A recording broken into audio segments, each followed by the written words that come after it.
বারণ আছে নাকি? হুম। তাহলে মিসেস রহমান, আজকে আপনার কোনো বাধা মানছি না, কেমন? আর যদি বেশি কই মাছের মতো লাফাও তাহলে আজকে বেঁধে ফেলবো। ছি, কেমন অসভ্য আপনি, এসব কি বলেন? আর গা দিয়ে এমন স্মেল কেন আসছে?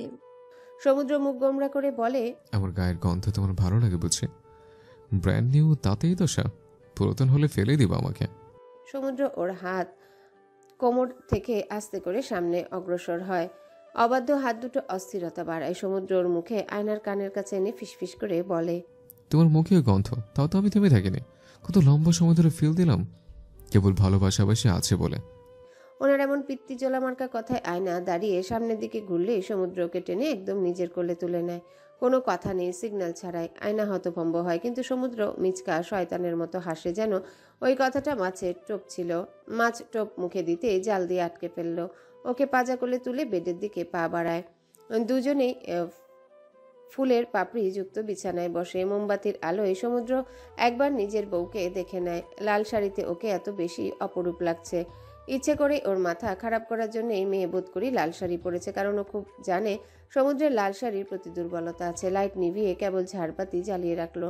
ঘরময় লো লাইটে টিপটিপ মোমবাতি, বারান্দা থেকে আসা হিমেল বাতাসে, ফুলের গন্ধে কেবল ভালোবাসাময় সুবাস। সমুদ্র ফুলের কিছু পাপড়ি আয়নার মুখে আস্তে করে ছিটিয়ে দিয়ে বলে, গরম লাগছে অনেক। এসি অন করেন। না, শার্ট খুলবো। ঘরমাক্ত শরীর থেকে নেশায় বুঁদ থাকা সমুদ্র শার্টের বোতাম খুলতে পারছিল না, ভুলভাবে বোতাম টান মারছে। আয়নার মায়া হলো, সে নিজে থেকে সাহায্যের হাত বাড়িয়ে দিয়ে বোতাম খুলে দেয়। সমুদ্র সঙ্গে সঙ্গে সাদা শার্টটা ফ্লোরে ছুঁড়ে মারে। এরপর আয়নার চোখে মুখে ঠোঁটে কপালে ঘাড়ে আলতো হাত ছুঁয়ে আদর করতে থাকে।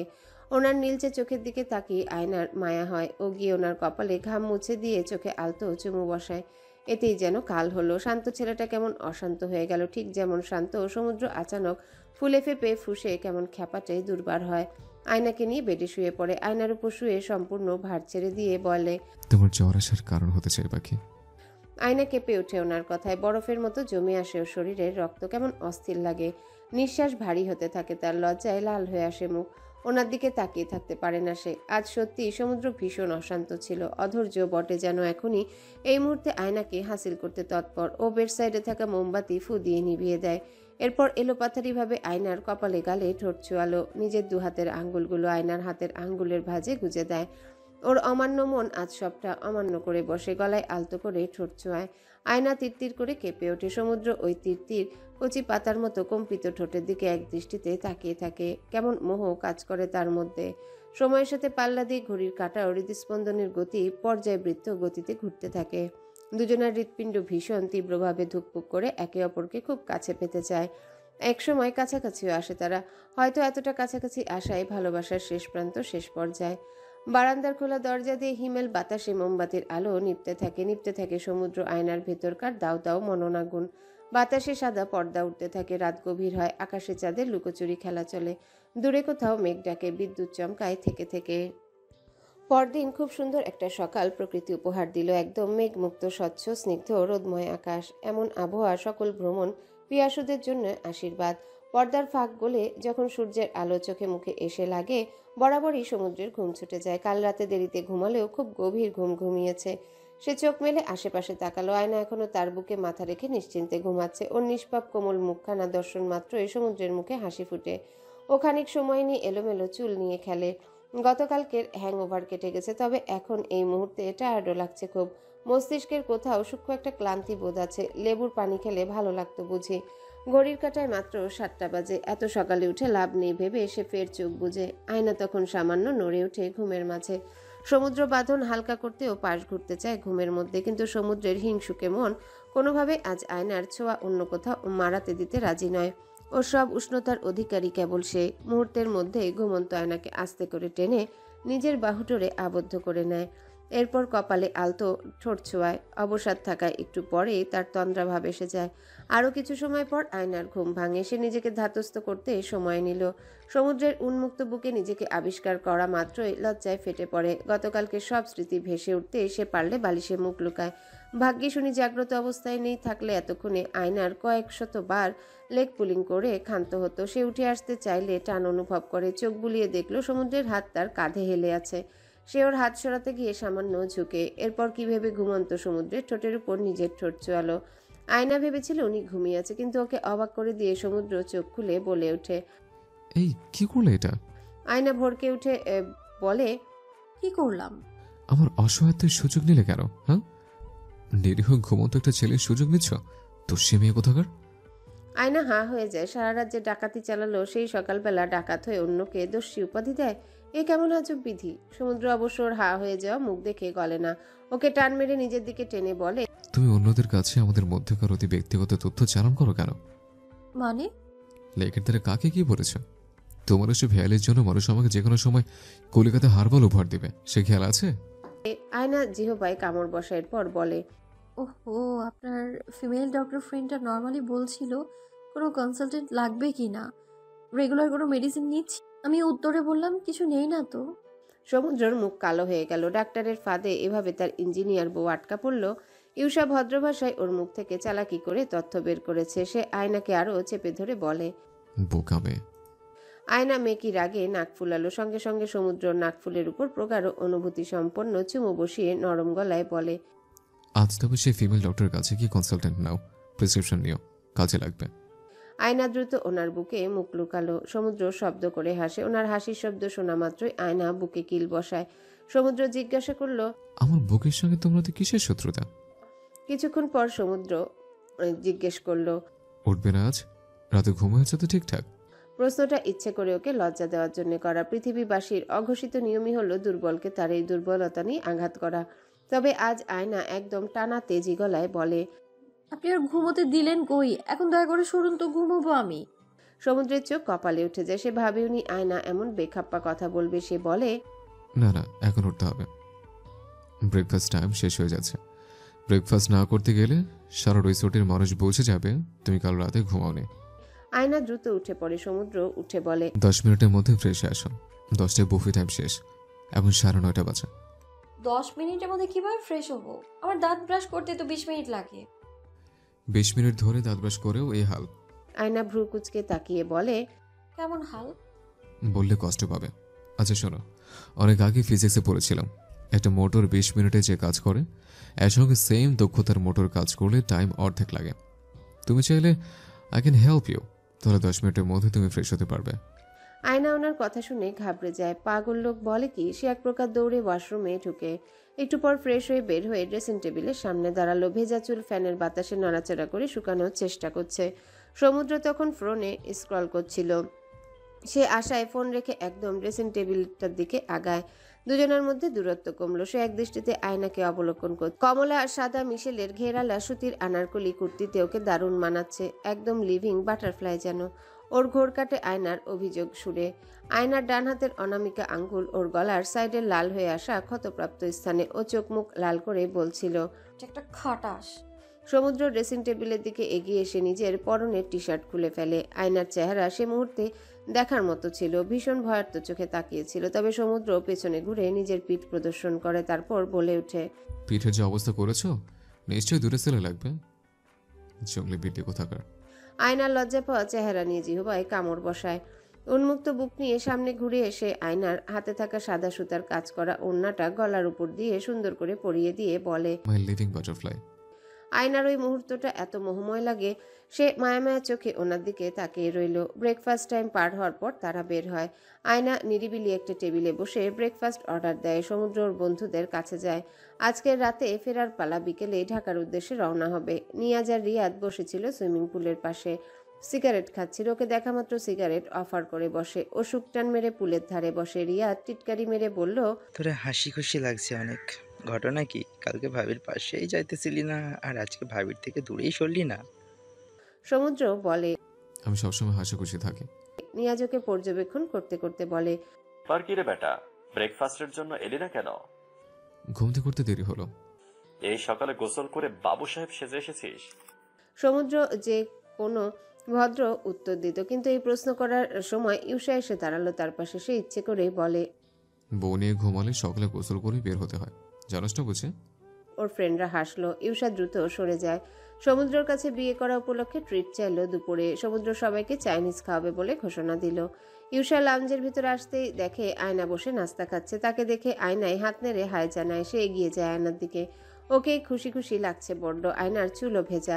দুজনের মধ্যে দুটো কথা হতে না হতেই ওয়েটার আসে। আয়নায় ডেকেছিল। সে দুটো ম্যাঙ্গো জুস অর্ডার দিয়ে ওয়েটারকে বলে। একটা জুস স্যারকে দিয়ে আসবেন। ইউষা তখন বলে, সমুদ্রের জন্য ওয়ার্ড দিচ্ছ? হ্যাঁ। ইউষা সরাসরি ওয়েটারকে বলে ওঠে। স্যারের জন্য তাহলে একটা পাপায়া জুস বানান। ওয়েটার আচ্ছা ম্যাম বলে চলে যায়। ইউষাও কিছু না বলে উঠে পড়ে। খানিক বাদে সমুদ্র জুস খেতে খেতে ফিরে এসে আয়নার টেবিলে জুসের গ্লাস দেখে বলে, থ্যাঙ্কস আয়না, আমার প্রিয় জুস খাওয়ানোর জন্য। অনেকদিন পাকা পেঁপে জুস খাই না, মন একদম ভালো হয়ে গেল। সে জুস খেতে খেতে লবিতে বসলো, কিন্তু আয়নার কপালে সরু ভাঁজ দৃশ্যমান হয়। ওই আপু কিভাবে জানলো সমুদ্রের পাপায়া জুস পছন্দ? আলিয়া ফোনে শ্রাবণের সঙ্গে কথা বলছিল। শ্রাবণ ওপাশ থেকে জিজ্ঞাসা করলো, এখনো আপসেট আছো? ও আলিয়ার বাড়ির ঘটনা জানে সব। আলিয়া আনমনা হয়ে বলে, না দলে বের হও, চলো মিট করি কথাও। না, মুড নাই। অন্য বকগপরা কত রেটে যাচ্ছে, তুমি আসো না কেন? আলিয়া ঝাড়ি মেরে বলল, আমি তোমার গব না, বুঝেছো? না বুঝিনি। We are not in a relationship.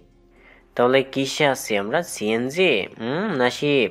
Alia ওর কৌতুকে হাসলো। এবার বলে, আমরা অনলি জাস্ট ফ্রেন্ড। না না, এটা জাস্ট ফ্রেন্ডের নমুনা। আই থিঙ্ক আমরা friend wise extra care and attention আছে। এতদিন শুনে এলাম ফ্রেন্ড উইথ এক্সট্রা বেনিফিট। তুমি আবার এটা কোন নতুন টার্ম আবিষ্কার করলে? শ্রাবণ বেশ জ্ঞানী ভাব নিয়ে কথা বলল। ফ্রেন্ডের সঙ্গে বেনিফিটের বিষয়টা আমার বাজে লাগে। তাছাড়া তোমার সাথে আমি কিছুটা more than friend, less than boyfriend type person. But আমার কাছে তুমি শখের নারী। ইন হিন্দি পছন্দি অরওয়াত। আলিয়ার বেশ মনে ধরলো কথাগুলো, কিন্তু ওই সময় বেল বেজে ওঠে। এই অবেলায় কে এলো? সে বলে, বাসায় কেউ এসেছে, রাখি। Friend wise extra care ignore করা উচিত না। Shut up. আলিয়া গেট খুলতেই অবাক হলো। শাইলা চৌধুরী দাঁড়িয়ে আছে, তাও 2 বক্স মিষ্টির দামি গিফট বক্স নিয়ে। সে হাসি হাসি মুখে ভেতরে এসে পড়ল। আব্বুর সঙ্গে কথা হয়েছে? না তো। কল দেয়নি তোমায়? খুশি সংবাদ শোনোনি? খুশির সংবাদ শব্দটা কানে বাজলো। ওর উদ্ভট এক চিন্তায় তার কপালের ঘাম ছুটতে লাগে। কি হতে পারে সুসংবাদ? ওনার জন্যে যা সু, তাদের 2 বোনের জন্যে তা কু। উনি কি প্রেগনেন্ট নাকি? আপা বলেছে বাবা আরও কয়েক মাস আগে বিয়ে করে ফেলেছিল। আলিয়ার কান্না করার মতো অবস্থা। উনি যদি আসলেই প্রেগনেন্ট হয়ে ভার্সিটি গেলে সে মুখ দেখাতে পারবে না। সবাই বলবে আলিয়ার মেয়ের বয়সী বোন। শ্রাবণও হাসবে তার উপর। শাইলা চৌধুরী থেমে নেই। উনি আলিয়াকে ডাইনিং টেবিলে বসিয়ে রান্নাঘর থেকে প্লেট এনে পুডিং আর মিষ্টি সার্ভ করে খেতে দেয়। তারপর ওদের দাদা দাদির রুমে যায়। আয়না ফোন অন করে দেখে বাবা 40 মিনিট আগে একবার কল দিয়েছিল, কিন্তু ওই সময় শ্রাবণের সঙ্গে কল এঙ্গেজ ছিল তার। সে ঢোক গিলল। শাইলা ফিরে এসে দেখলো আলিয়া কিছুই খায়নি। সেও তার বিপরীতে বসে বলে, সুসংবাদ শোনোনি এখনো? আলিয়া ভয়ে ভয়ে বলে, আপনি কি প্রেগনেন্ট আন্টি? শাইলা চমকালো, এরপর হেসে ফেলে। ওই সময় আলিয়া খুব এমব্রেস ফিল হলো। শাইলা চৌধুরী বলে ওঠে, তোমার আব্বুর প্রমোশন হয়েছে। আলিয়ার স্বস্তির নিঃশ্বাস ফেলে। শাইলা চৌধুরী বলে, তোমার আব্বু এখন অনেক বড় পজিশনে আছে, দায়িত্ব বেড়ে গেছে, কাজের চাপও বাড়বে। আলিয়া পুডিং মুখে দিল কথা ঘোরানোর জন্য। সে বলে, পুডিং ভালো হয়েছে। আমার পুডিং একদমই ভালো হয় না, ভেঙে যায় সব সময়। আমি বানিয়েছি তোমার জন্য, তুমি একা আছো বাসায়, সেজন্য তোমার পছন্দের পুডিং বানিয়ে আনলাম। একদিন ফ্রি থাকলে আমি তোমাকে পুডিং বানানো শেখাবো। পুডিংয়ে সব কিছু পরিমাণ মতো দিতে হয়, না হলে পুডিং ভালো হয় না। এক্সট্রা করে বেকিং পাউডার দিলে আর ভাঙে না। আলিয়া বলে, ও। দুপুরের দিকে ফাহাদ সাহেব আসলেন। তখন শাইলা চৌধুরী রান্নাঘরে ছিল। তাকে বাসায় আসতে দেখে শাইলা চৌধুরী বলে, খালি হাতে এলে কেন? মিষ্টি কোথায়? ফাহাদ সাহেব বলে ওঠে, মিষ্টি আনার কথা একদম খেয়াল ছিল না। এরপর আলিয়াকে উদ্দেশ্য করে বলে, মা, তোমার আপার সঙ্গে কথা হয়েছে? ওরা কেউ ফোন ধরছে না? না আব্বু। দুপুরে রিসোর্টের কর্মচারী সহ ওদের সঙ্গে আসা সব ফ্রেন্ডদের সমুদ্র চাইনিজ খাওয়ায়। ইউষাও এসেছিল, কিন্তু একটু পরও চলে যায়। ওকে ডাকতে কেবল শ্রেয়সী যায় পিছু। খানিক বাদেও একাই ফিরে আসে। সবাই অনেকদিন পর একসঙ্গে অনেক মজা করে। এরপর ওর ফ্রেন্ডরা ওদের কংগ্রাচুলেট করতে বড়সড় একটা কেক এনে উপহার দেয়। কেকের উপর ইউনিকের লেখা ছিল, তা হলো doctor plus engineer is equal to biotech loading. সমুদ্র তার বন্ধুদের বুদ্ধির প্রশংসা করতে বাধ্য হলো। কেক কেটে সমুদ্র সবার আগে আয়নাকে খাওয়ায়, এক ফাঁকে বলে ওঠে, তারপর বায়োটেকের আম্মু, আমার পুচকে বায়োটেক কবে আসছে? আয়না ওর হিল দিয়ে একটা লাথি মারে সমুদ্রের পায়ে। সমুদ্র আও বলে সরে যায়। খাওয়ার পর শেষবারের মতো তারা চা বাগান ঘুরে দেখছিল। এবারের ট্যুরে বন্ধুরা কোয়ালিটি টাইম কাটানোর জন্য কেবল রিসোর্টে ছিল, বাইরে বের হয়নি। বিকেলেই বাস, হাতে সময় একদম নেই। আয়না চা বাগানে সিঁড়ি বেয়ে উঠছে, আর একটু পর পর ওর ঘের দেওয়া আনারকলি নিয়ে ঘুরছে। খিলখিল করে হেসে সমুদ্রের দিকে তাকায়। সবুজে ঘেরা চা বাগানে কমলা রঙের আয়না যেন একরাশ মুগ্ধতা ছড়াচ্ছিল। ওর উপর থেকে সমুদ্র চোখ ফেরাতে পারে না। চারিপাশে খালি সবুজ, সারি সারি চা পাতার বাগান, উপরে স্বচ্ছ নীল আকাশ। দূরান্তে যত দূর চোখ যায় কেবলই সবুজ, এবং সেই সবুজের মাঝে এক টুকরো কমলা যেন আয়না। প্রাকৃতিক দৃশ্যর নৈসর্গিক সৌন্দর্য আর আয়নার মুক্তা ছড়ানো হাসিতে সমুদ্র আকৃষ্ট না হয়ে পারে না।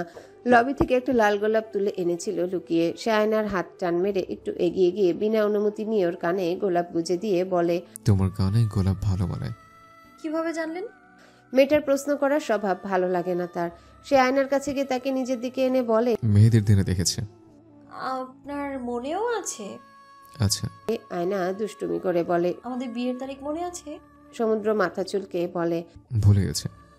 আয়না ওর বুকে আবারও কিল বসাতে গেলে সমুদ্র খপ করে ধরে ফেলে ওকে নিজের দিকে টেনে একদম বুকের সঙ্গে লেপটে নিয়ে বলে, আমি তোমার বন্ধু বা ছোট ভাই না, হাজবেন্ড আমি। যখন তখন মারবা না, বুঝছো? আয়না মাথা ঝাঁকায়। সমুদ্র সঙ্গে সঙ্গে ওর ওড়না সরিয়ে দিয়ে বলে, হাজবেন্ডের সঙ্গে যখন তখন মারামারি না, রোমান্স করতে হয়। আয়না ওর ওড়না টানতে টানতে কাঁদো কাঁদো মুখে বলে, কেউ দেখে ফেলবে তো।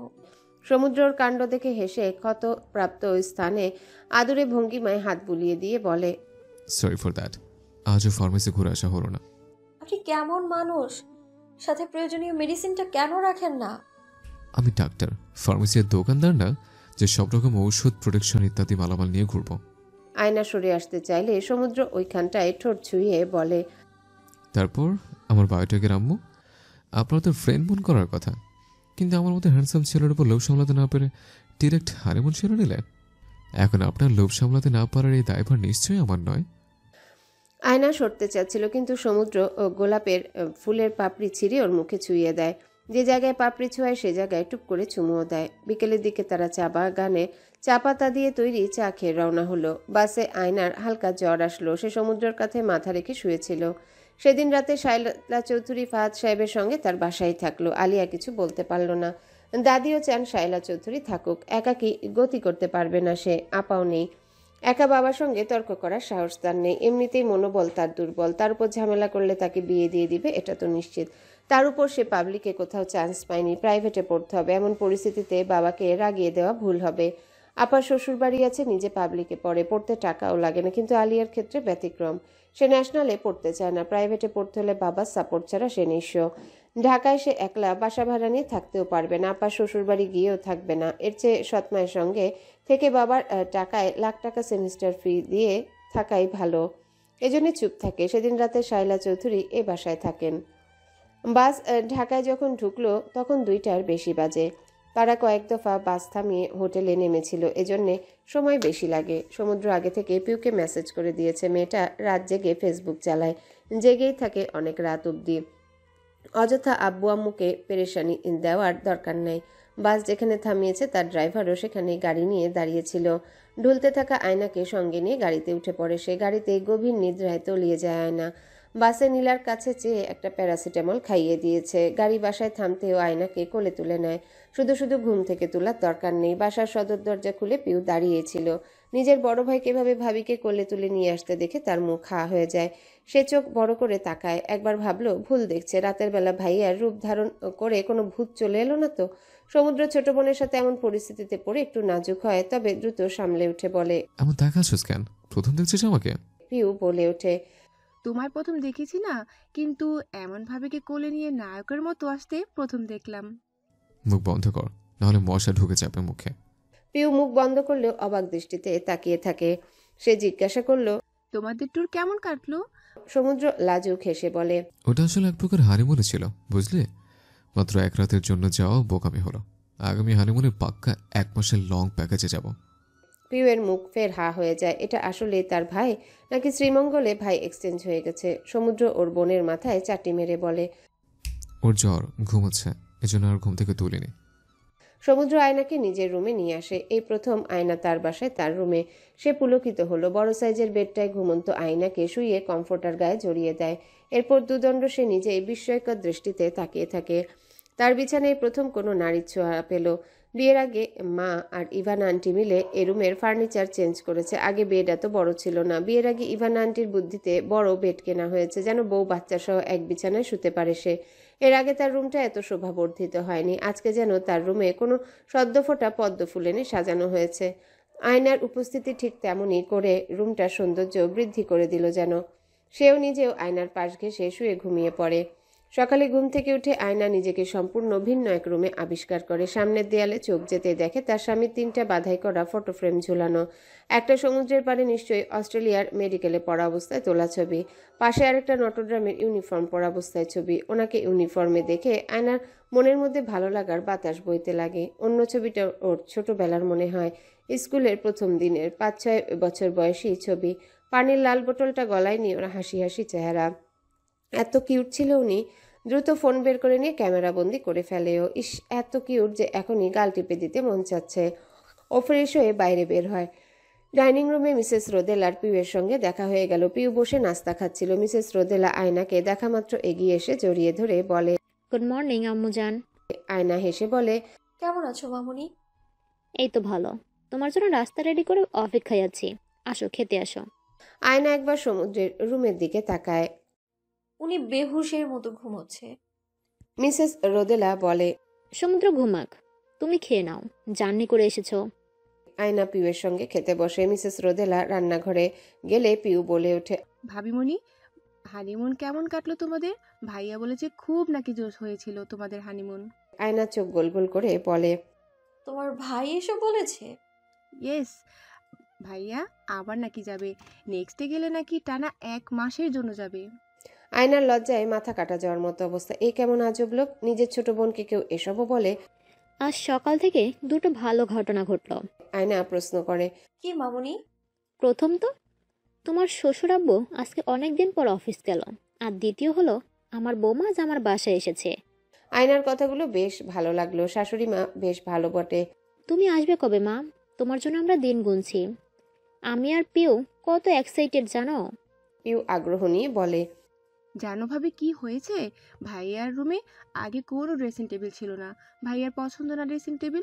বিয়ের আগেও কোনো দিন কিনতে দেয়নি ড্রেসিং টেবিল। বিয়ের পর তোমার জন্য ভাইয়া আমাকে নিয়ে গিয়ে ড্রেসিং টেবিল কিনে এনেছে, তুমি সাজুগুজু করবে বলে। মিসেস রোদেলা কোথা থেকে একটা সোনার চেন এনে ওর গলায় পরিয়ে দিলেন। এরপর কপালে চুমু খেয়ে বলেন, তুমি প্রথম এলে এই বাসায়, আমি খুব খুশি। এবার পার্মানেন্টলি আসার অপেক্ষার পালা। ওই সময় সমুদ্রের ফুপি ইভানা শিকদার ভাইয়ের বাসায় এলেন। শ্রাবণকে ভার্সিটি ড্রপ করে গাড়ি নিয়ে ভাইয়ের বাসায় আসলেন। ওরা সবাই গল্পগুজব শুরু করে। রোদেলা কোথা থেকে সমুদ্রের পুরাতন অ্যালবাম এনে দেখাতে লাগে। আয়নাও আগ্রহ নিয়ে ওনার ছোটকালের ছবি দেখে। জন্মের প্রথম দিনেই মা রোদেলার সঙ্গে ছোট্ট সমুদ্রের একখানা ভারী বিমুগ্ধকর ছবি রয়েছে। আয়না বেশ খানিক সময় নিয়ে ছবিটা দেখে। এরপর ওনার 3-4 মাস বয়সী একটা ছবি ওনার দাদির সাথে, কিন্তু ওই ছবিতে সমুদ্র একদম বিনা কাপড়ে। আয়নার এত হাসি পায়, ও দ্রুত ছবি নিজের ফোনে তুলে নেয়। ওর মনে একটা প্রশ্ন জাগে, সমুদ্রের চোখের মনি নীল কেন? ওদের পরিবারের কেউ কি ভিন্ন দেশি ছিল? ইভান আন্টি পিউয়ের প্রথম জন্মদিনে ছবি দেখাচ্ছিল। ছোট্ট পিউ বড় ভাইয়ের কোলে বসে কান্না করছে, আর ওর বড় ভাই ওর হয়ে কেক কাটছে। আয়না একবার ভাবলো জিজ্ঞাসা করবে, পরবর্তীতে ভাবাই উচিত হবে কি, তবুও বলেই ফেলে, মামুনি, ওনার চোখের মনি নীল কেন? ইভানা ভ্রুকুচকে বলে, এই উনিটা আবার কে? আয়নার ওই সময় প্রচুর লজ্জা লাগে, কি বলবে ভেবে পায় না। অর্ধ পরিচিত শ্বশুরবাড়ির মানুষজনের সঙ্গে প্রথম সে গল্প করছে, নার্ভাসও লাগছে বেশ। মিসেস রোদেলা বলে ওঠে, সমুদ্রের আব্বুর দাদা ব্রিটিশ আমলে এক ব্রিটিশ মহিলাকে বিয়ে করেছিলেন। ওই সুন্দরী মহিলার চোখ নীল ছিল, কিন্তু মহিলার ছেলে মেয়েদের আবার নীল চোখ হয়নি। এমনকি তোমার শ্বশুর আব্বুর জন্মেরও কালে নীলমণি নাই। এমনকি তোমার শ্বশুর আব্বুর প্রজন্মের কালেও কারো নীল মণি নাই, শুধু আমার সমুদ্রের নীল চোখের মণি হলো 3 প্রজন্ম পর। ইভান আন্টি বলে ওঠে, এবার দেখার পালা পরের প্রজন্মে কি ঘটে। সমুদ্রের ছানাপোনাদের চোখের মণির রং কি হয়, এইবার সেটা দেখার অপেক্ষায় আছি। রোদেলার ইভানা হাসলেন খুব। আয়না উঠে সমুদ্রের রুমে পা বাড়ায়। উনি এখনো ঘুমে। দুরাত ঠিক মতো ঘুমায়নি বিধায় এখন বেহুশের মতো ঘুমোচ্ছে। আয়না আস্তে করে ওনার মাথার চুলে হাত বুলিয়ে দিয়ে ঘুমন্ত সমুদ্রের দিকে তাকিয়ে বলে, ভালোবাসি মিস্টার ওশান। সমুদ্রের ঘুমের এক চুলও ডিস্টার্ব হয় না। আয়না ওর কপালে একটা চুমু দিয়ে বলে, আসি তাহলে। আয়নাকে ওদের বাসায় থাকার জন্য রোদেলা ইভানা অনেক বলেছিল, কিন্তু আয়না থাকেনি, ফিরে যায় ওর বাসার পথে। ওদের বাসার ড্রাইভার নামিয়ে দিতে যায়।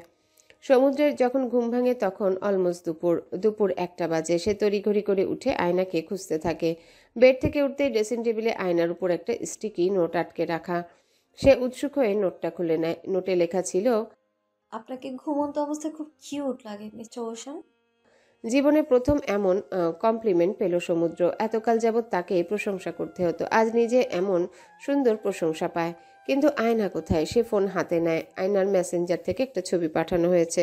সেই ছবিটা দেখা মাত্রই চোখ কপালে উঠে যায়। তার ছোট্টবেলার একটা বিনা জামা কাপড় পরা ছবি। এই ছবিও কোথায় পেল? হায় খোদা, ওর সব সম্মান ধুলোয় মিশে গেল। আবার টেক্সটও দিয়েছে, আপনাকে খুব কিউট লাগছে। কিউট বাবু। সে দ্রুত কল লাগায়। আয়না রিসিভ করে বলে, আপনি ছোটবেলা থেকেই কিউট। তোমারই ভাগ্য আমাকে ছোট বড় সব অবস্থায় বিনা কাপড়ে দেখলে। You very lucky. মুখ সামলে কথা বলুন। কই তুমি? বাসায় যাচ্ছি। মুহূর্তের মধ্যে সমুদ্রের হাসি মুখ ফোটা বেলুনের মতো চুপসে গেল। ঘর ও মনময়ে একটা শূন্যতা কাজ করে। এ কেমন আজব শূন্যতা? ওর যাওয়ার দরকার কি ছিল? বিয়ের পর থেকে এটাই তো ওর বাসা। সমুদ্রের মনের ভেতর কেমন কু ডাকে। মা একবার এসে ওকে খাওয়ার জন্য ডাকে। তার খাওয়ার রুচি থাকে না, কিচ্ছু খায় না সে। রুমে ফিরে আসে। একটু পর রুম থেকে বের হয়ে মাকে উদ্দেশ্য করে কথা বলে। তখন ডাইনিং রুমে ইভান আন্টিও ছিল বসে। সমুদ্র সবার সামনে বিনা সংকোচে বলে, আম্মু আমি আমার বউকে চাই। মিসেস রোদেলা আর ইভানা দুজনেই মুখ চাচই করেন। কারো মুখে কোনো রা নেই। সমুদ্রই বলে ওঠে, বিয়ে করে আলাদা থাকবো। এজন্য নিশ্চয়ই বিয়ে করে নি। এখন আমি আমার বউকে চাই, আলাদা থাকবো না। মিসেস রোদেলা বলে, তুমিই তো বলছো আগে আকদ হবে, বৌমা নিজের বাসায় থাকবে, তোমার দেওয়ার শর্ত মোতাবেক সব হচ্ছে। সমুদ্র বিরক্তি নিয়ে বলে, আমি অত সব জানি না। তোমরা তোমাদের স্বামীর সঙ্গে আছো না, তাহলে আমার বউ কেন স্বামী ছাড়া থাকবে? আম্মু 7 দিনের মধ্যে আমি আমার বউকে বাসায় চাই, ব্যাস। বাকি সবকিছু জানি না। এতদিন বিয়ে শাদী সংসার নিয়ে বয়ান দিলে, এখন নিজের সংসার যাচ্ছে, এখন কেন ব্যবস্থা নেবে না? ছেলের চিৎকার চেঁচামেচিতে অতিষ্ঠ হয়ে রোদেলা বলে, কেমন অসভ্য ছেলে, মায়ের সামনে এসবকে মুখে আনে। ভুল কি বললাম? বিয়ে করেছি, বউর সঙ্গে থাকবো। তুমি 7 দিনের মধ্যে আয়োজন করো বউ ঘরে তোলার। ফাহাদ সাহেবের সঙ্গে কথা বলবো। তখন ইভানা আন্টি বলে, তার চেয়ে বরং শায়লার সঙ্গে কথা বলো ভাবি। ওর সাথে কথা বললেই কাজ হবে। আমার মনে হয় ওই বাসার সব নিয়ন্ত্রণ শায়লার নিজের হাতে নিয়ে নিয়েছে। সমুদ্র না খেয়ে চলে যায়। ছেলেকে পিছু ডেকে বলে, খেয়ে নে অ্যাটলিস্ট। বউ আসুক তারপর যাব। এর মধ্যে আর খাবি না? কিছুটা এমনই। 7 দিনের মধ্যে কিভাবে সম্ভব? তাছাড়া আয়নার সেমিস্টার ফাইনাল, পড়াশোনাও আছে। আমি কি বাচ্চা নাকি যে পড়তে বসলে কান্না করবো, মুতে দিব, বই খাতা ছিড়বো? এ বাসায় এসে পড়ে ফাইনালস দিবে ও। মিসেস রোদেলা অনেক বোঝানোর চেষ্টা করে সমুদ্রকে, কিন্তু ছেলে তার বেঁকে বসেছে। 7 দিনের মধ্যে কোনো অনুষ্ঠান প্রোগ্রাম ছাড়াই নর্মালভাবে আয়নাকে এই বাসায় আনবে। ছেলের জেদের সঙ্গে পারবে না সে এবার। এমন জেদের কারণ কি তাও বুঝে পান না। অবশ্য ইভানা বলে ওঠে, ভাবি, আমাদের পরিবারের ছেলেগুলো তোমার ছেলে একটু বেশি বউয়ের জন্য কাতর। একসঙ্গে থেকেছে, এখন দূরে থাকবে ভেবেই বিরহে কাতর হচ্ছে। আয়না যখন বাড়ি পৌঁছে তখন দরজা শায়লাই খুলে। তা দেখে বিস্মিত ক্ষুব্ধ হয় আয়না। সে আন্দাজ করে শায়লা চৌধুরী নিশ্চয়ই বাসায় থাকছেন। তার আন্দাজই সঠিক হলো। শায়লা চৌধুরী নিজে থেকেই বলতে লাগে, আমার ও বাসায় একা একা ভালো লাগে না, মেয়ে দুটোকে নিয়ে শ্বশুর শাশুড়ি নিয়ে থাকতে চাই, পরিবারের জন্য মন খারাপ হয়। আয়না রাগী গলায় বলে, ওসব কিছু না, আপনি বাবার সঙ্গে থাকতে চান এটাই আসল। আমাদের মোটেও পছন্দ করেন না আপনি। ঝগড়ার সূত্রপাত এখান থেকে। অবশ্য শায়লা চৌধুরী ঠান্ডা মাথায় সব সামলাতে চান। দাদি এসেও আয়নাকে চুপ থাকতে বলে, কিন্তু শেষে আয়না একদম ঝগড়ার শেষ মুহূর্তে বলে, I hate you Shaila Chowdhury.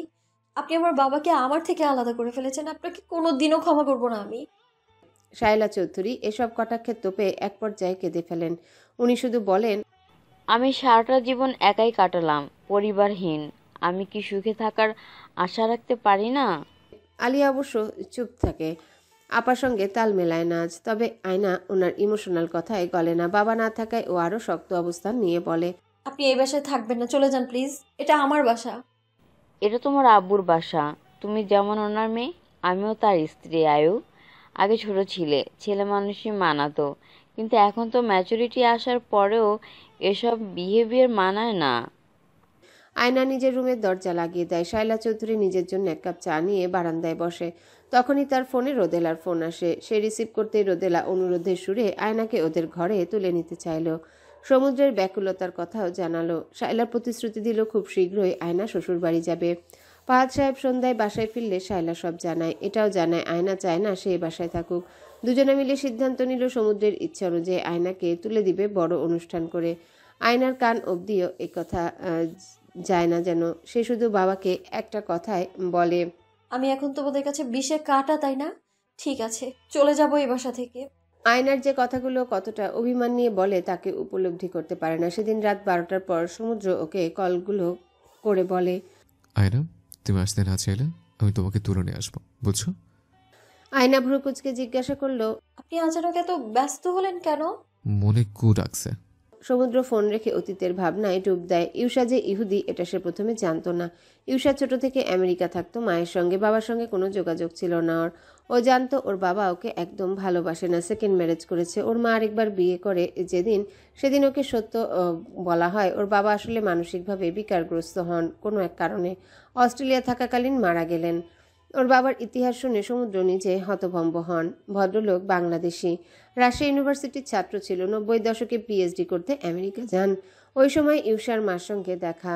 ভদ্রলোক বিয়ে করেন ইউসার মাকে। ইউসা যখন হয় তখন নাকি ওর নাম ওর বাবাই ইউসা রাখে, কিন্তু ইউসার 2 বছর বয়সে উনি জানতে পারেন তার স্ত্রী তাকে প্রতারণা করছে। মানসিকভাবে ভেঙে পড়েন। একসময় পিএইচডি করতে আসা জ্ঞানী মানুষটা পাগল হয়ে যায়। বোনের কাছে অস্ট্রেলিয়া চিকিৎসারত অবস্থায় মারা যান। ইউসা এসব মায়ের বিয়ের পর জানে। তারপর 18 বছর হলে বাবা স্মৃতিচারণ করে অস্ট্রেলিয়ায় মেডিকেলে পড়তে আসে। ওর সার্টিফিকেট নেম টুইঙ্কেল হলেও মেডিকেল ও ইউসা নামে নিজের পরিচয় দেয়। সমুদ্র যেদিন প্রথম ইউসাকে দেখে এক দেখায় প্রেমে পড়ে যায়। ক্লাসের সবচেয়ে সুন্দরী মেয়ে ছিল, তাও বাঙালি চেহারা। প্রথম দিকে ইউসা ওকে পাত্তা দিত না। পরে যখন টানা কয়েকদিন পরীক্ষায় সমুদ্র সবচেয়ে ভালো করে, সেদিন থেকে নিজে থেকেই সমুদ্রের সঙ্গে কথা বলে পড়াশোনার বিষয় এভাবে আগাতে থাকে। 3rd ইয়ারের শুরুতে জানতে পারে ও ইহুদি। বাসায় জানাজানি হলে বাবা ঘোষণা দেয় এই মেয়ের থেকে দূরে সরে আসতে, কিন্তু সে পারে না ইউসাকে ভুলতে। বাবার সঙ্গে সম্পর্ক এক প্রকার শেষ করে ইউসার সঙ্গে সম্পর্ক রাখে। আস্তে আস্তে ওর রেজাল্ট খারাপ হতো, আগের মতো ভালো রেজাল্ট আসতো না। ইউসাই সবসময় প্রথম হতো। এইসব কখনোই আমলে নেয়নি সমুদ্র। ইন্টার্ন করার সময় ওদের এক ইয়াং প্রফেসরের সঙ্গে ইউসার সম্পর্কে জড়িয়ে চিট করে। সমুদ্র মানতে পারে না। সমুদ্র ভেঙে পড়ে একদম। ইউসার হাত পা ধরে, কিন্তু ততদিনে ইউসা দূরে সরে গেছে। সমুদ্র এক প্রকার মেডিকেলে যাওয়া ছেড়ে দেয়। ওই সময় শায়লা চৌধুরী অস্ট্রেলিয়া ভাইয়ের বাড়ি আসেন। সমুদ্রের এই অবস্থায় দেখে অবাক হন, রোদেলাকে জানান। রোদেলা সব শুনে সিদ্ধান্ত নেন অস্ট্রেলিয়া আসবে সমুদ্রের কাছে। তার আগে সমুদ্র সুসাইড অ্যাটেম্প করে। ওই দিন শায়লা আন্টি না থাকলে আজ নতুন জীবন পেত না সমুদ্র। আন্টি ওই সময় ওর অনেক যত্ন নিয়েছে, একদম নিজের ছেলের মতো। সাইকিয়াট্রিস্টও দেখান। এরপর ওর মা আসার পর সব প্রতিকূলতার সঙ্গে লড়াই করে ইন্টার্ন শেষ করে ও দেশে ফিরে। ইউসা ওকে খুব অদ্ভুতভাবেই দুর্বল করে রেখেছিল। সমুদ্র ওকে ছাড়া কিছুই বুঝতো না, সম্পূর্ণ আন্ডার কন্ট্রোলে ছিল সে। এত এসব শুনে বলেছে মা মেয়ে জ্ঞানী মানুষদের ফাঁসিয়ে ইচ্ছে করে পাগল বানানোর পায়তারি করে। ওর বাবা মা একসাথে পিএইচডি করেছিল। ওর মা ঠিকই পড়ে, ডক্টরের ডিগ্রি পান, কিন্তু ওর বাবা মানসিকভাবে ভারসাম্যহীন পড়ে। ইসরায়েলে এরা নাকি নিজেদের চেয়ে জ্ঞানীদের সহ্য করতে পারে না। সমুদ্রের মনে ভীষণ কুডাকে। আয়নার সঙ্গে সম্পর্ক ভালো হবে তো তাদের মধ্যে কি বিচ্ছেদ আসবে কোনোদিনও? মনের মধ্যে কুৎসিত এক কোকিল কুডাকে। কোকিল খুব যত্ন করে কু ডাকছিল, যেন বেদনার ঋতু সন্নিকটে। এজন্য 4 দিনের মাথায় ঘরোয়া প্রোগ্রাম করে আয়নাকে নিজের বাসায় আনে। ঘরোয়া অনুষ্ঠানে অফিসের মানুষজনও ছিল। সমুদ্রের অফিসের পক্ষের মানুষজন আয়নাকে শায়লার সৎমে হিসেবে চিনে। ওই দিন লাল বেনারসি পরে আয়নায় নিজের শ্বশুরবাড়ি পা রাখে। সমুদ্র কোলে তুলে ওকে নিজের সাজানো ঘরে নিয়ে যায়। সময় ও নদীর স্রোত কারোর জন্য অপেক্ষায় থাকে না, বড় নির্মম কিংবা প্রকৃতির এক আশীর্বাদ যেন এ বিধি। সময় কিভাবে জানি অতিবাহিত হয়ে যায়। অস্থির ঘড়ির কাঁটার যেন মৃত্যুর আগ অব্দি বিশ্রাম নেওয়ার অনুমতি নেই। যতক্ষণ শ্বাস আছে ওটা সেকেন্ডের কাঁটা পেরিয়ে মিনিট পার করে ঘন্টায় গিয়ে ঠেকে। ঘন্টা থেকে দিন, দিন থেকে পার হয় মাস। চোখের পলকে কিংবা রয়ে শয়ে 3টে মাস পার হয়ে গেল। আয়নার জীবনে অবশ্য এখনো বসন্ত আসা বাকি। কেবল শরৎ চলছিল, হিমেল ঠান্ডা বাতাস, কিন্তু কোথায় জানি একটা শুষ্কতার আভাস। সেদিন রবিবার ছিল। আয়নার ক্লাস ক্যান্সেল হয়ে গেছে। ও সে ভঙ্গিতে বিছানায় শুয়ে থাকে। উঠতে মন চাচ্ছিল না তার, তবে সমুদ্রে তার মতো অলসতা নেই। ও ঠিকই সকালে উঠে 20 মিনিট হেঁটে এখন ফ্লোরে ম্যাট বিছিয়ে ফ্রি হ্যান্ড এক্সারসাইজ করছে। পুশ আপ দিচ্ছে আপাতত। হাত কাটা স্যান্ডো গেঞ্জি পরে আছে ও। ওর উন্মুখ পিঠ দর্শন হতেই চোখ সরিয়ে নেয় আয়না। পরবর্তীতে ফের তাকায় ওর পানে। ঘেমে গেছে একদম নিশ্চয়ই, এখন গোসলে যাবে, হলো তাই। শেষ পুশ আপ দিয়ে উঠে দাঁড়ালো। সাইড টেবিল থেকে পানি পান করে আয়নার দিকে তাকায় এবং বলে, এই অলস মেয়ে, আর কত ঘুমাবা? আয়না কম্বল আরো ভালো মতন জড়িয়ে মটকা মেরে শুয়ে থাকে এবং বলে, শীতের দিনে সকাল 10টার আগে ওঠা দণ্ডনীয় অপরাধ। সমুদ্র হাসলো। এরপর ওর দিকে এগিয়ে আসে। আয়না ভাবে নিশ্চয়ই ঘুমাতে আসছে, কিন্তু না, উনি তো আসলে বৎস্বভাবের, অন্যের আরাম সহ্য করতে পারে না। এগিয়ে এসে আয়নার পায়ের দিক থেকে কম্বল তুলে নিয়ে একদম ডিভান বরাবর কম্বল ছুঁড়ে মারে। কম্বল গা থেকে সরতেই ঠান্ডা একটু কেঁপে ওঠে ও। সমুদ্র এরপর ফিচেল হেসে নিয়ে ওর ঠান্ডা হাতটা আয়নার গলায় রেখে উষ্ণতা অনুভব করে। তারপর খানিক বাদে বলে, তোমার শরীরের গরম উষ্ণতা তো আমায় পাগল করে দিচ্ছে। এক কাজ করি, আমিও 10টা পর্যন্ত ঘুমাই, আজ লেটে অফিস যাই। আয়না ইদানিং ওনার মতিগতি বুঝে ভালো। সে বলে উঠে, না না, আপনার ঘুমোতে হবে না, আপনি বরং অফিসে যান। সমুদ্র বলে, শিওর? আয়না তড়িঘড়ি করে উঠে এক্সাইটেড হয়ে বলে, আজ বিকেলে কোথায় যাই? কোথায়? শপিং এ। না, জরুরি কাজ পেন্ডিং আছে। আপনার সব দিনই জরুরি কাজ থাকে? কিছুটা এমনই। শপিং যাওয়াও তো জরুরি। তোমার জন্য জরুরি, বাট আমার জন্য না। আয়না হতাশ হলো। একটা সিঙ্গেল ডেতেও সমুদ্র টাইম বের করে তাকে নিয়ে ঘুরতে যায় না। ওর নাকি সময় নেই, ব্যস্ত খুব। সমুদ্র গোসল সেরে কফি কালারের একটা শার্ট পরে ইন করে ড্রেসিং টেবিলের সামনে চুল আশ্রয়ে সময় নিয়ে পারফিউম মাখে এক গাদা। আয়না চোখ গোল গোল করে ঘুমু চোখে ওনার দিকে সরু দৃষ্টিতে তাকিয়ে থাকে। সহজেই তা বুঝে যায় সে মুচকি হেসে ওর দিকে তাকিয়ে বলে, সুন্দরী, আপনার দিকে হ্যান্ডসাম ছেলে দেখলে একদম রসগোল্লার মতো খেতে মন চায়। আয়না আনমনে উত্তর দিল। এরপর ভেবাচাকা খেয়ে বলে, আপনি এই শার্ট পরে অফিসে যাচ্ছেন? সমুদ্র পরনে শার্টটা একবার পরখ করে নেয়, দেখে নেয় শার্টের কোনো অংশ ত্রুটিপূর্ণ কিনা। সে বলে, এই শার্টের সমস্যা কোথায়? আমি এই শার্ট পুড়িয়ে দেব। সে ভ্রু কুচকে তাকায় এবং বলল, রূপ দিয়ে আমাকে বুড়াচ্ছ, এখন আবার আমার শার্টকেও ছাড় দিবা না? শার্টে কি সমস্যা, চেঞ্জ করব? আপনাকে এই শার্টে একটু বেশি সুদর্শন লাগছে। সমুদ্র একগাল হাসি উপহার দেয়। সময় কম জন্যে কথা সংক্ষিপ্ত করে বলে, দেখি কতজন ললনা পটে আছে যাচ্ছে, 10টে উঠে নাস্তা খেয়ে নিও। আয়না মুখ ভার করে ওর পানে চেয়ে থাকে, কিন্তু ওর মধ্যে কোনো হেলদোল নেই। ও ফাইল চেক করে ফোন যাতে নিয়ে বেরিয়ে যাচ্ছিল। এক প্রকার রুম ছেড়ে গেছে দুদণ্ড বাদে ফের ভেতরে এসে পকেট থেকে ক্রেডিট কার্ড বের করে বলে, এবার একই শপিংয়ে যাও, যা লাগে কিনে আনো, পরেরবার দেখি টাইম ম্যানেজ করবো। আয়নার একটু হলেও ভালো লাগলো। সে বিবাহিত জীবন যেমনভাবে কল্পনা করেছিল, বাস্তবতা তার ক্ষেত্রে পুরোপুরি ভিন্ন। সমুদ্র খুবই দায়িত্বশীল, যখন যা লাগে সব দেয়, তবে ওর মনে হয় কিসের যেন একটা কমতি আছে। তাদের সম্পর্কটা ঠিক যেন লবণ পরিমাণ মতো না হওয়া দেখতে সুস্বাদু তরকারির মতো। তবে সমুদ্র তাকে দারুণ কটা সুন্দর স্মৃতি উপহার দিয়েছে। আজ সে শপিং যেতে চাইছিল, কারণ আগামীকাল তার জন্মদিন। বিয়ের পর প্রথম জন্মদিন, তার জন্য টুকটাক কেনাকাটা করতে চায়। বিয়ের আগে জন্মদিনের আগের দিন করে বাবা নিয়ে যেত দোকানে, নতুন জামা, জুতা, চুলের ফিতা সব কিনে দিতে। তারপর রাতে চাইনিজকে বাড়ি আসতো। বার্থডের আগের দিন থেকে উৎসব ভাব শুরু হতো। সকালে স্কুল থেকে ফিরে নতুন জামা পরে আনন্দ করত। বিকেলের দিকে বাবা কেক নিয়ে আসতো। আয়নার মন বিষিয়ে ওঠে। আজ 3 মাস ধরে বাবার সঙ্গে সে কোনো প্রকার যোগাযোগ রাখছে না। বাবা ফোন করলেও ধরে না, এমনকি বাবার বাড়ি একবারও যায়নি সে। তবে আলিয়া আসে, দাদার সঙ্গে কথা হয়, তার ঘুম ছুটে যায়। সে বিষণ্ণতা গায়ে সুগন্ধির মতো মেখে বারান্দায় পা রাখে। বারান্দায় তার লাগানো নয়নতারা গাছটির মাথা তুলে দাঁড়িয়ে আছে। আয়নার একটা স্মৃতি মনে পড়ল। কয়েক সপ্তাহ আগের কথা। সে বারান্দার জন্যে শাহবাগের একটা নার্সারি থেকেই গাছ এনে লাগিয়েছে, কিন্তু এত যত্নআত্তি করার পরও গাছে ফুল ফুটে না। সে সমুদ্রকে জিজ্ঞাসা করে, আপনি তো ডক্টর মানুষ, দেখেন তো গাছটার কি রোগ হলো যে ফুল ফোটে না। সমুদ্র গম্ভীর মুখে বলে, তুমি কাজ করো, গাছের ডগায় একখানে ভারী চুমু খাও। ব্যাং রাজপুত্র যেমন রাজকন্যার চুমু খেয়ে ব্যাং থেকে রাজপুত্র হয়েছে, তেমনি দেখা গেল তোমার চুমু পেয়ে এ গাছে ফুল ফুটলো। আয়না ওই দিন খুব হেসেছিল। অফিস আওয়ারে বেশ ব্যস্ত সময় পার করছে সমুদ্র। সে অফিসের সব কাজ সামলালেও মনে মনে আয়নাকে নিয়ে একদম অস্ট্রেলিয়া সেটেল ডাউন হওয়ার প্ল্যান করছে। ভবিষ্যতে কার্ডিওলজির উপর হায়ার স্টাডিজ করার পরিকল্পনা আছে তার। নেক্সট ইনটেকের জন্য অ্যাপ্লাই টাইম চলছে। ও ভাবছে ও অ্যাপ্লাই করলে ওর হওয়ার চান্স কম, তবুও অনলাইনে অ্যাপ্লাই করে ফেল আজকে। কাউকেই বলেনি বিষয়টা, শুধু প্রফেসর অ্যাডরিক স্যার জানে।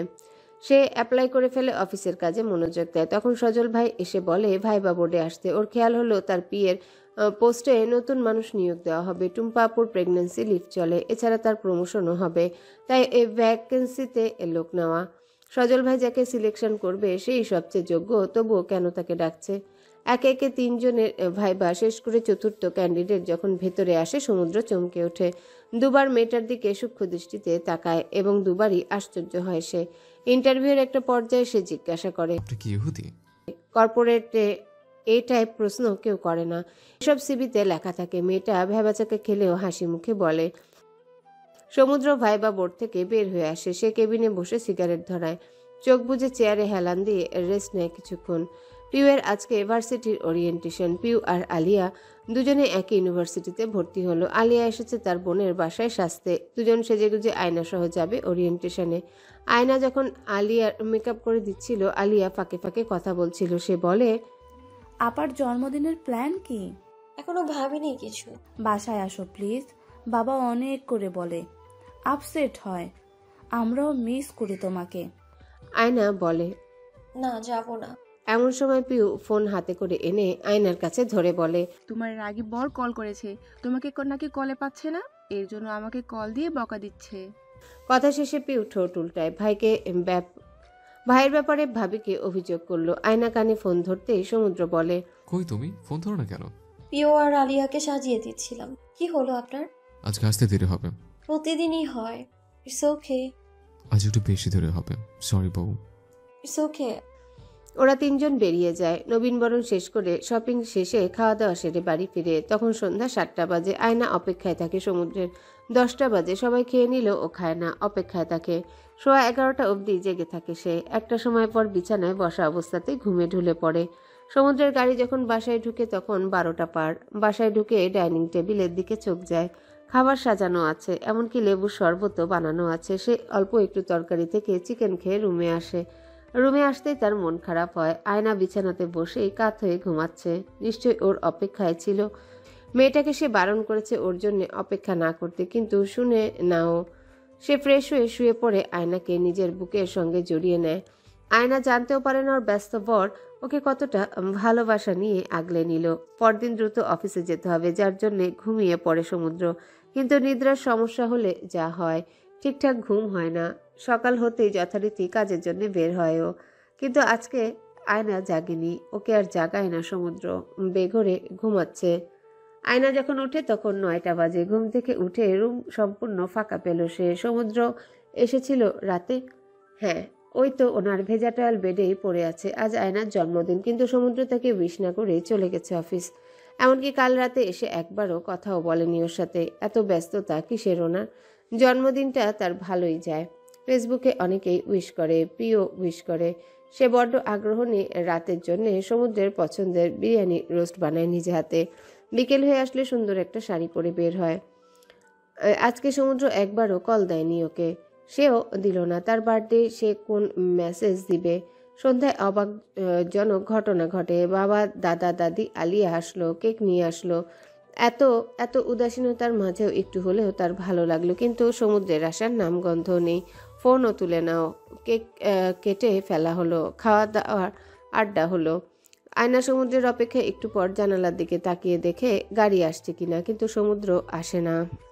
রাতে খাওয়ার সময় সবাই আয়নার হাতে রান্নার এত প্রশংসা করলো। ফাহাদ সাহেব 2বার পোলাও নিলেন, খুব তৃপ্তি করে খেয়ে বলে, আমার মেয়ে তো একদম শেফ হয়ে গেছে, বিশ্বাস হচ্ছে না এত কিছু আয়ু রান্না করেছে।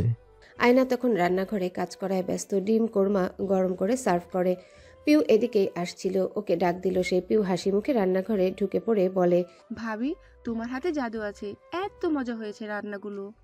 আয়না ট্রেতে করে দই সার্ভ করে বলে। পিউ বলে, কেন না, দিচ্ছি। পিউ কিছু জিজ্ঞাসা না করে ডাইনিং টেবিলের সামনে দই নিয়ে যায়। আয়নার বাবার দই খুব পছন্দ, এজন্য পিউকে দিয়ে দই পাঠালো। সবার রাতের খাওয়া শেষ হয়। রোদেলা অনেক জোর করছিল, কিন্তু আয়না খেলো না, ও নিজের রুমে যায়। রাত 10টায় ফাহাদ সাহেব যখন ফিরে যাবে বলে উঠবে, ওই সময় সমুদ্রের গাড়ি গ্যারেজে ঢুকে ও বাসায় ফিরল। আজ বাসায় শ্বশুরবাড়ির লোকজন দেখে একটু অবাক হলেও আয়নার বাবাকে দেখে খুশি হলো। বাপ মেয়ের অভিমান ভাঙলেই ভালো। সে সবাইকে সালাম দিয়ে কথা বলে। ওকে দেখে কেমন ক্লান্ত বিধ্বস্ত লাগছে। পিউ বার কয়েক ইশারায় তাকে ডাকে। আয়না উপস্থিত ছিল না আসরে। সমুদ্র বোনের ডাকে সাড়া পেয়ে পিউয়ের রুমের দিকে যেতে পিউ আর আলিয়া তাকে প্রশ্ন করে, ভাইয়া কই ছিলা তুমি? সমুদ্র বলে, আজকে গাজীপুর গিয়েছিলাম। কেন, কি হয়েছে? পিউ বলে, তুমি ভাবিকে নিয়ে একটু কনসার্ন না ভাইয়া, মানে দিস ইজ সো ব্যাড।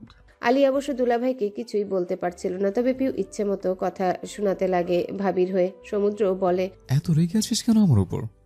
তুমি লেটে কেন এসেছো, তাও প্রোগ্রামে শেষ হওয়ার পর?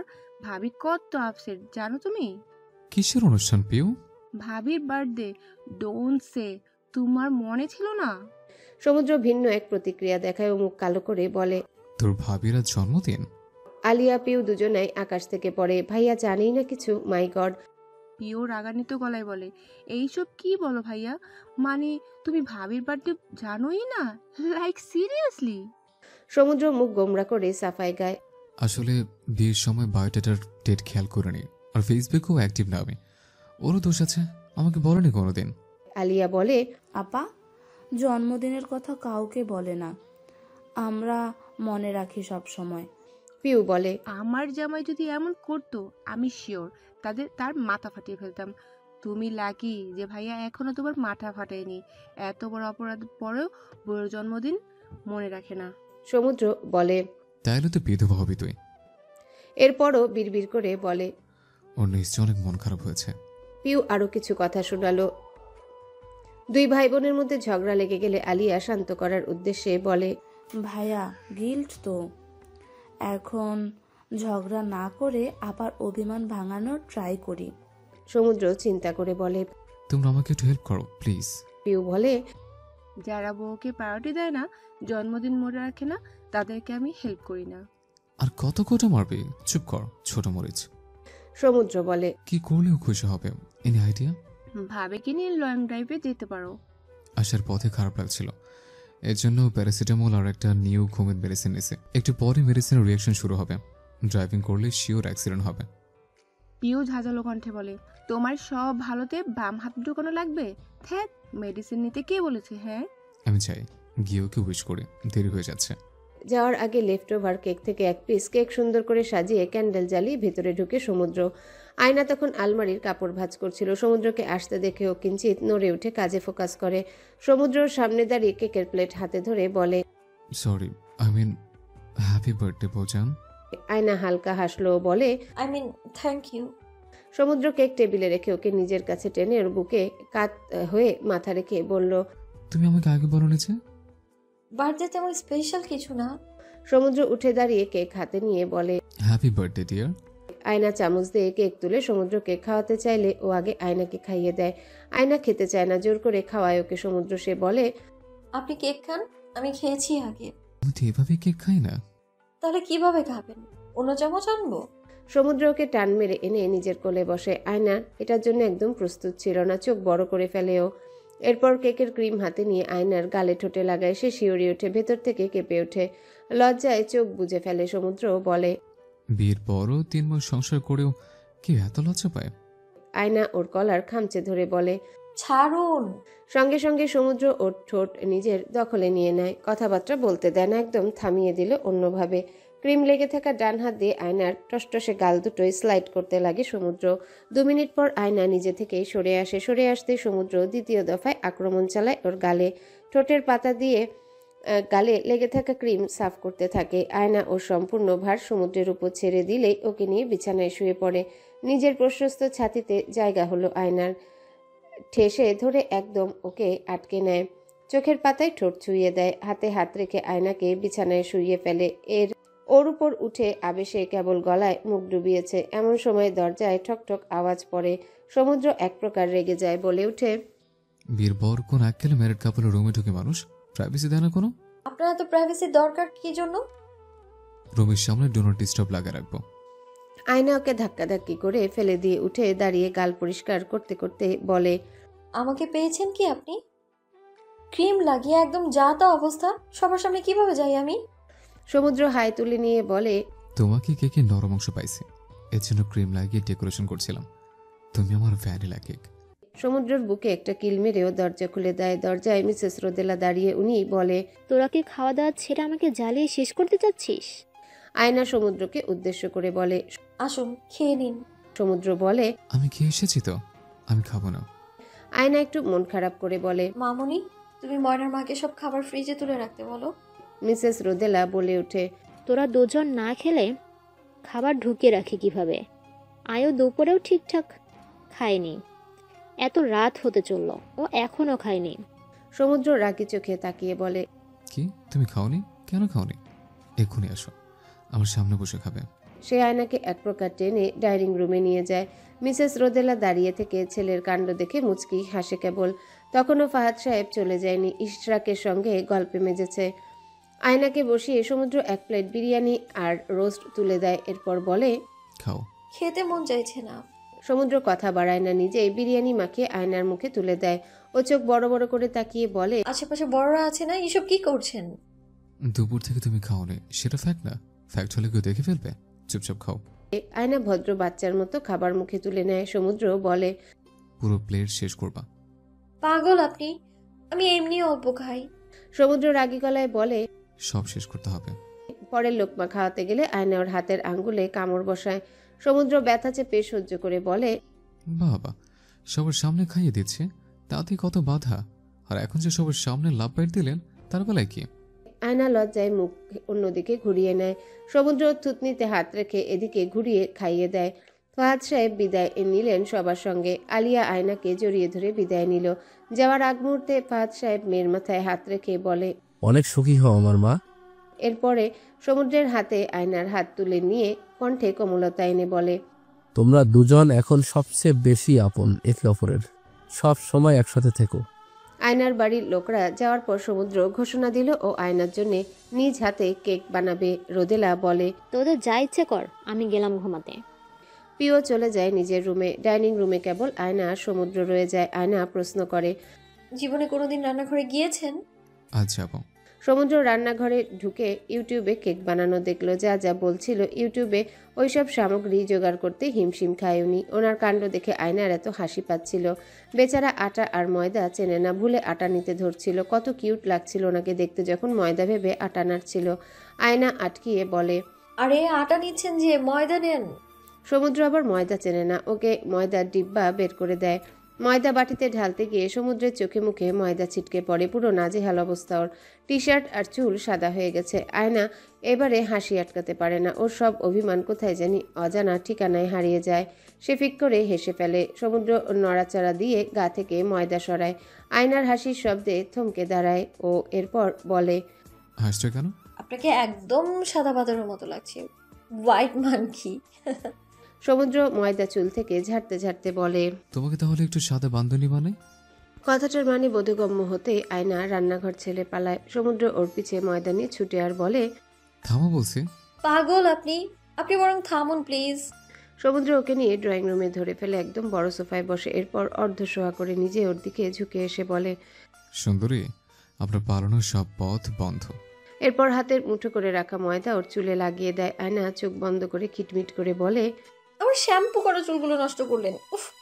বাকি ময়দা হাতে নিয়ে সরাসরি ওর শাড়ি ভেদ করে পেটে আস্তে করে ছুঁয়ে দেয়। এরপর চোখের পাতায় ঠোঁট ছুঁয়ে দিয়ে বলে, আমার কেক খাওয়ার সব স্বাদ ভরে গেল। এক জীবন আর কেক না খেলেও চলবে। সমুদ্র, এটা আপনার বেডরুম না, সবসময় এত খামখেয়ালি কেন আপনার?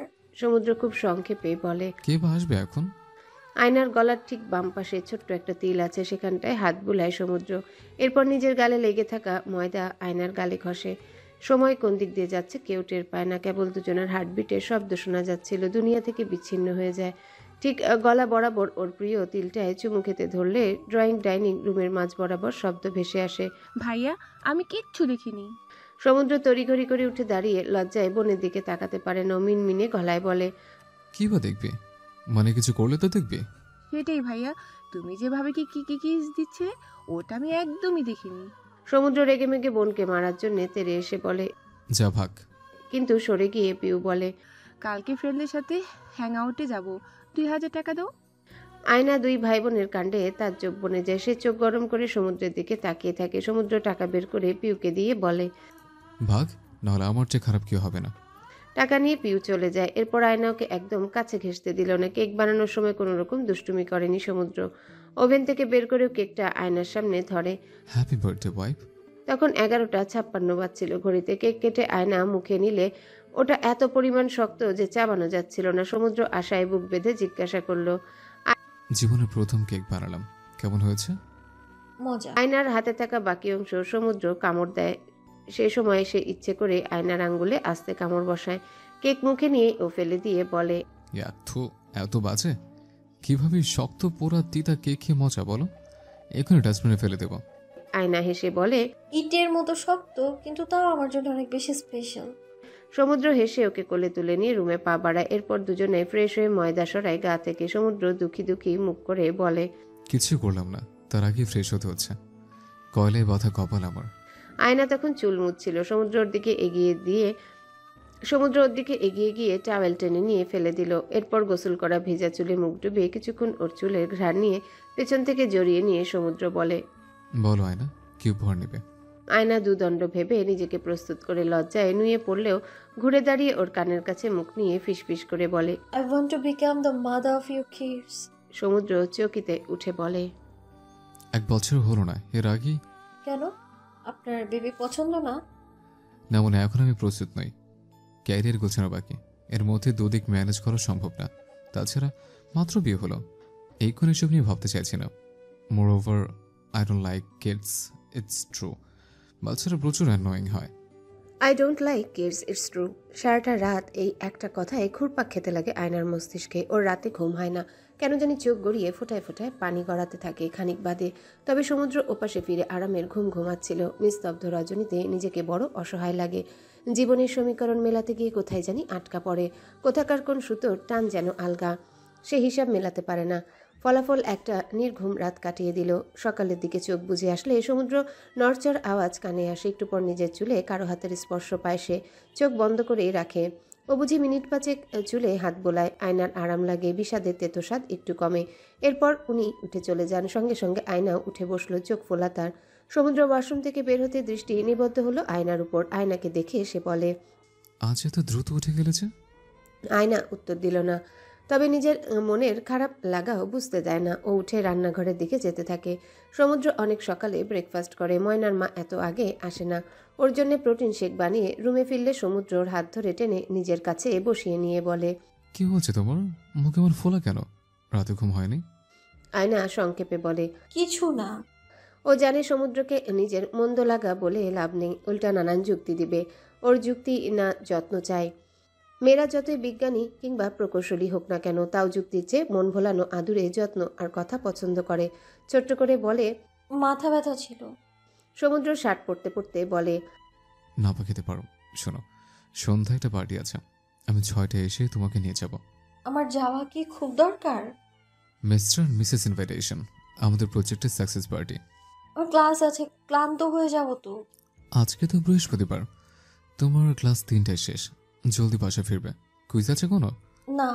সমুদ্র আর কিছু শুনেও না, জিজ্ঞাসাও করে না। মেডিসিন টেবিলে রেখে শুধু গেলাম বলে চলে গেল। আয়নার এমন ছকবাঁধা জীবনটা কেমন অগোছালো লাগে।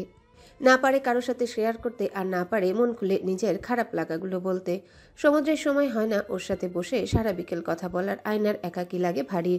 বাবার বাড়ির কথা মনে পড়ে অনেক, কিন্তু শায়লা চৌধুরী ও বাসায় শিফট হওয়ার পর সে যায়নি বাবার বাসায় একবারও। আলিয়া ও দাদা দাদির সাথে ফোনে ভিডিও কলে কথা বলে শুধু। ওর কেন জানি দু চোখ ভরে ওঠে। এত পাওয়ার মাঝেও কি যেন না পাওয়া তার। এমন অসুখী বেরঙিন অগোছালো জীবনের উপর সে ক্লান্ত হয়ে পড়ছে ভারী। সমুদ্র কেবিনে বসে ফাইল দেখছিল। এমন সময় নক করার আওয়াজ ভেসে আসে। সে আসার অনুমতি দিতেই নাজিয়া এলো ভেতরে। হাসি হাসি মুখে অতিরিক্ত সাজ সরঞ্জাম করে যা একান্তই অবান্তর। সমুদ্র চোখ ফিরিয়ে নিল। সজল ভাই 7 জন ক্যান্ডিডেটের মধ্যে নাজিয়াকে সিলেকশন করেছে। মেয়েটা কোয়ালিফাইড, কিন্তু স্বভাব কেমন যেন লাগে সমুদ্রের, কেমন একটু গা পড়া কিংবা অতিমাত্রায় বন্ধুত্বপূর্ণ লাগে। কটা দিনই গেল, এতেই ওর উপর একটা নেতিবাচক ইমপ্রেশন ক্রিয়েট হচ্ছে, যদিও বা সেটা কেবল সমুদ্রের ভ্রান্ত ধারণা বই কি। নাজিয়া ফাইল নিয়ে এসে বলে, স্যার আজ দুপুর 2টায় মিটিং শিডিউল ফিক্সড করব। হ্যাঁ করো।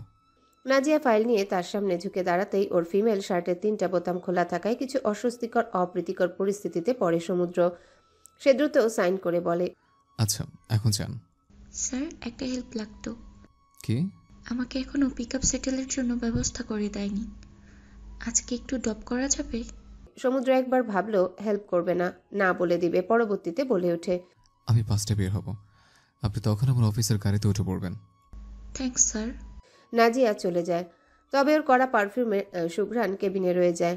দুপুরে খাওয়ার সেরে সে আয়নাকে রিমাইন্ডার দেওয়ার জন্য ফোন দিয়ে মনে করিয়ে দিল পার্টির কথা। আয়না তখন কেবল ভার্সিটি থেকে ফিরে এসেছে। আয়নার ইদানিং কি হয়েছে কে জানে, একদম বাইরে যেতে ইচ্ছা করে না। সে গোসল করে ভেজা চুলে ঘুমিয়ে পড়ল। এদিকে সমুদ্র মিটিং শেষ করে অল্প কিছু খেয়ে বাসায় যাওয়ার উদ্দেশ্যে বেরিয়ে পড়তে খেয়াল হলো নাজিয়াকে ড্রপ করার কথা। সে কল দেয় নাজিয়াকে, তারপর গাড়িতে গিয়ে বসে। মেয়েটা পার্কিং লটে এসে দাঁড়ায়। হেঁটে এসে পিছনের দিকে তার পাশে বসে পড়ে। সমুদ্র চকিতে ওঠে। সবসময় অফিসের কেউ বসলে সামনের সিটেই বসে, সমুদ্রের পাশে পেছনে কেউ বসে না। অঘোষিত নিয়ম যেন সেটা। নতুন হওয়ার সুবাদে নাজিয়া বোধহয় এই নিয়ম জানে না। সে বলতেও পারছে না নেমে পড়ার কথা। গাড়ি চলা আরম্ভ করেছে। ড্রাইভার গাড়ি চালাচ্ছে। নাজিয়ার বাসার কাছাকাছি আসতেই ও বলে ওঠে, স্যার বাসায় আসেন, চা কফি খেয়ে যান, আমি অবশ্য একাই থাকি। না না আজ নয়, অন্য সময়। ওর বাসার গলির সামনে ঢুকতে রাস্তা একটু খারাপ বিধায় গাড়ি ঝাঁকি খায়। নাজিয়া একদম সমুদ্রের গায়ে ঢলে পড়ে। গায়ের সঙ্গে লেগে যায়। কেমন চাহনিতে নাজিয়া ওর দিকে তাকায়। খুব বিরক্ত লাগে সমুদ্রের। সে দ্রুত সরে এসে বসলো এবং বলে, নামুন এখানে, বাকিটা হেরে যান। স্যার আসেন না আমার বাসায়। না, আমার ওয়াইফ অপেক্ষা করছে। নাজিয়া একটু চমকালো, যেন স্যারের ওয়াইফ বিষয়টা হজম করতে পারছে না। বলেই বসে, আপনি বিবাহিত? বিবাহিত না হলে ওয়াইফ পাবো কোত্থেকে? সিঙ্গেল থাকলে ওয়াইফ থাকে নাকি? নাজিয়া নেমে আগ বাড়িয়ে নিজের বাসা দেখে আরো কিছু বলতে চাচ্ছিল, কিন্তু তার আগে সমুদ্রের আদেশে ড্রাইভার গাড়ি সামনে নিয়ে যায়। মামুনির ডাকে আয়নার ঘুম ভাঙে। উনি ডেকেই চলেছেন। ঘুমের ঘোরে পরিষ্কারভাবে কিছু শুনতে পায় না। আয়না উঠে বসতেই মিসেস রোদেলা বলে, কল দিয়েই যাচ্ছে, তুমি ফোন ধরছো না জন্য আমাকে কল দিয়ে জ্বালিয়ে মারছে। তুমি রেডি হলেই ও শান্তি পাবে। তোমাকে রেডি করানোর দায়িত্ব আমাকে দিয়েছে সমুদ্র। আয়না উঠে বসতেই মিসেস রোদেলা বলে, আয়নার খেয়াল হলো আজ ওদের পার্টিতে যাওয়ার কথা। তাকে মামুনি নিজের দামি আর সুন্দর একটা কালো শাড়ি পরিয়ে দিল। পিউ আবার ওর ভেজা চুল দেখে হেয়ার ড্রায়ার দিয়ে শুকিয়ে চুল স্ট্রেটও করে দেয়। আবার সুন্দর করে মেকআপও করে দিল। নিজেকে দেখে সে নিজেই অবাক হলো। অন্যরকম লাগছে দেখতে। পিউ ভাবিকে দেখে বলেই ফেলে, ভাবিমণি তোমাকে অনেক সুন্দর লাগছে। তোমার রূপ দেখে ভাইয়া নিশ্চয়ই আজ পাগল হয়ে যাবে। আয়না লজ্জা মিশ্রিত হাসি হাসে। একটু পর সমুদ্র রুমে আসলে পিউ বেরিয়ে যায়। সমুদ্র আয়নাকে সাজুগুজু করে বসে থাকতে দেখে বলে, আমি ভেবেছি তুমি আরো ঘন্টা খানেক অপেক্ষা করাবে। আমার সৌভাগ্য অপেক্ষায় থাকতে হলো না। ব্ল্যাক পরেছ, তাহলে আমিও ব্ল্যাক পরি, ম্যাচিং হব। ও ওয়াশরুমে চলে যায়। আয়না চুপচাপ বসে থাকে। সমুদ্রের মধ্যে সবার সামনে পাবলিকালি পারফেক্ট কাপল হওয়ার খুব শখ। দুনিয়ার মানুষের কাছে তারা বেস্ট কাপল। অথচ আসার পর একবারও বলল অবধি না আয়না কেমন আছে, ওর মন খারাপ কেন। কিন্তু ওনার তো সেদিকে তাকাবার জো নেই। সুন্দর করে সাজলে সুন্দর থাকা হয় না মিস্টার ওশেন। সমুদ্র সাদা শার্ট আর কালো প্যান্ট পরে বেরিয়ে আসে। আলমারি থেকে ব্ল্যাক স্যুট বের করে বলে, লেবু শরবত দাও। এ বাসায় আসার পর থেকে প্রতিদিন আয়না ওনার জন্য শরবত বানিয়ে রাখে। অফিস থেকে এলে ওয়েলকাম ড্রিঙ্ক হিসাবে সার্ভ করে। আয়নার বানানো লেবু শরবত সমুদ্রের খুব পছন্দ। গ্লাসে করে শরবত এনে দিলেও খেয়ে নিয়ে গ্লাস টেবিলে রাখে। খুব অভিজ্ঞ পুরুষের ন্যায় আয়নার কোমর জড়িয়ে ধরে। আয়না সরে আসতে চায়, কিন্তু সমুদ্র বাধা দেয়। দুজনের মধ্যে হাতাহাতি চলে। একটা পর্যায়ে আয়না বলে, আমার সুন্দর করে পরা শাড়ির ভাঁজ নষ্ট করছেন। সমুদ্র কথার ফাঁকে ওকে আষ্টে পিষ্টে জড়িয়ে ধরে এবং সুযোগের সঠিক ব্যবহার করে। নিজের বাম হাত আয়নার শাড়ির ভাঁজে কোমর থেকে আরো সামনে অগ্রসর করে। এরপর কানের সামনে মুখ নিয়ে এসে বলে, হ্যালো বন্ধুরা, পরবর্তী পার্ট খুব তাড়াতাড়ি আসবে, তো সবাই অপেক্ষায় থাকো। আর চ্যানেলটি যারা এখনো সাবস্ক্রাইব করোনি তারা পরবর্তী পার্ট দেখার জন্য চ্যানেলটি সাবস্ক্রাইব করে রেখো। ধন্যবাদ সবাইকে, আমাদের সাথেই থেকো।